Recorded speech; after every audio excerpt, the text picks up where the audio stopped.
Welcome back, everyone. 50 years ago, lab technician Karen Silkwood died in a mysterious car crash that left her loved ones with more questions than answers. The 1983 Oscar-nominated film Silkwood catapulted her story back into the headlines thanks to Meryl Streep's portrayal of the young lab worker.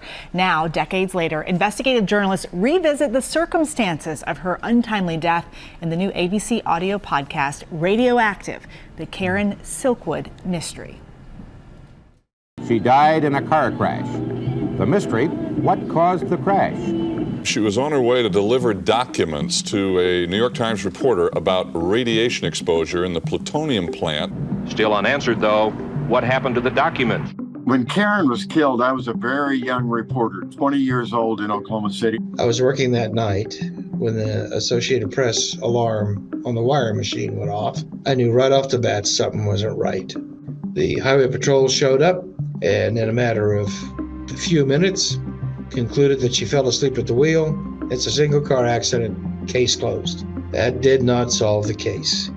Lots of questions have remained. Karen Silkwood was an employee in the Kerr-McGee plutonium processing facility up in Crescent, Oklahoma.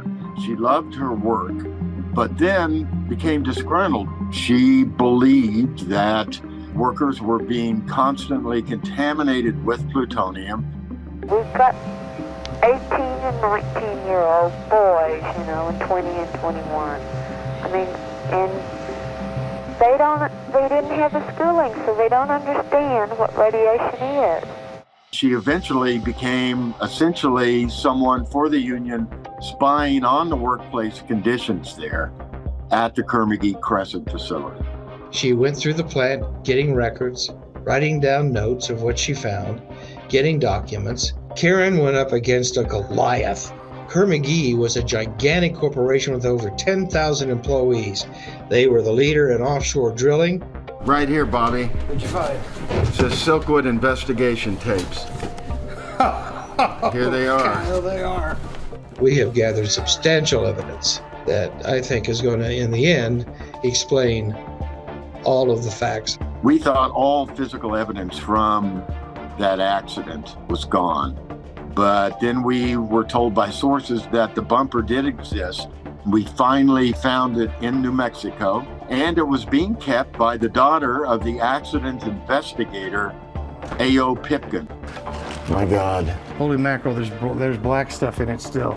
Yeah. Karen Silkwood, was the little guy standing up to the big corporation.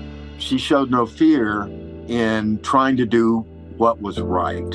Your legacy is, no matter how big the opponent, if they're doing something wrong, you have to stand up and say something.